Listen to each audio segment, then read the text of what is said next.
let's do an example of this. We will go to Plonker and do the exercise. So here we have already open Plonker. We will create an Angular 2 application. So let's create a new file, source user service.ts. Okay, let's import, as I mentioned before, the injectable from Angular 2 core.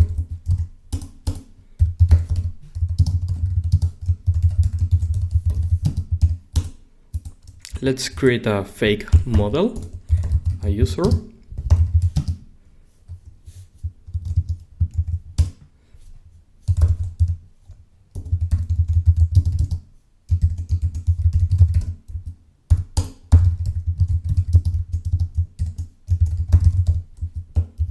And let's create some method like getUser.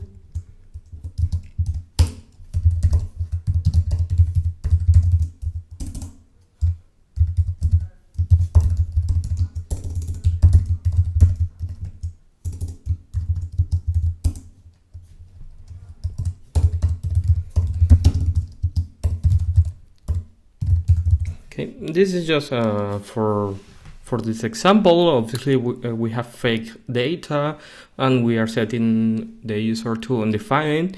In a real example, as we will see in the final application, normally we talk with an API like delete current user. We go to the server and the server returns a user empty, so we know that the user has been deleted. But for practicing this concept, here we have our service. So it's a normal class. We are exporting this class. It's missing from here the injectable. So even if we are not injecting any other service in the constructor of this class, Angular suggests that it's a good practice to use this decorator. So other developers, if they need to inject something, they don't have to think, oh, this service doesn't have the injectable, or they have it. So they just put in the constructor what do they want to inject. So now let's consume the service from the app component. As always, we have to import, okay, our user service.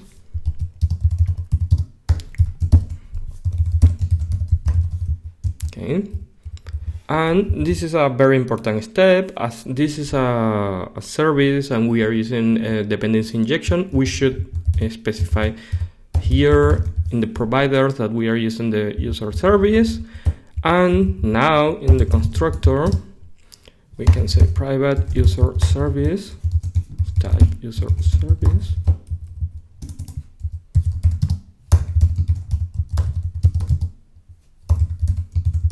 Okay. Yeah, well, let's do it a little bit more fancy. Yes, let's do this. Let's do it directly because we don't need this reference. And from here we can say get user and user.getName.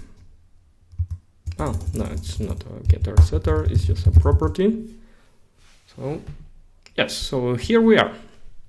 We are using the getUser service. It's injected in the constructor. We are telling to this component that we need Angular to work or inject, see, the user service, and we are importing the user service here. So we can use the getUser. We could do something now like user service delete current user.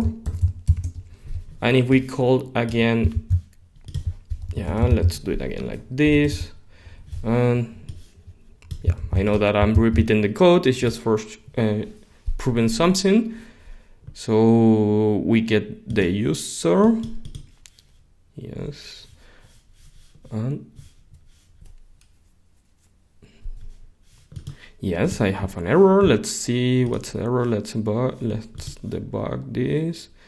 Yeah, delete current is not defined, so delete current user. Sorry about this misspell. Let me check. Delete current user. Yes. So to paste here this. Then we have user service get user list.last name. We still have an error. Yes, cannot read property of undefined. That's fine.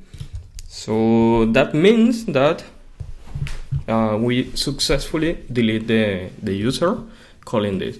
So as you can see, services are meant to be injected inside other components, and they have a responsibility, a single responsibility in this case, to hold all the logic to work with users. And if we have another component, we could inject the user service and continue working in the same way. So if at some point the logic for handling the user change, we don't have to change all components. We only have to change the logic inside our service. So this is the idea of services. It's a very powerful concept, and see you in the next video.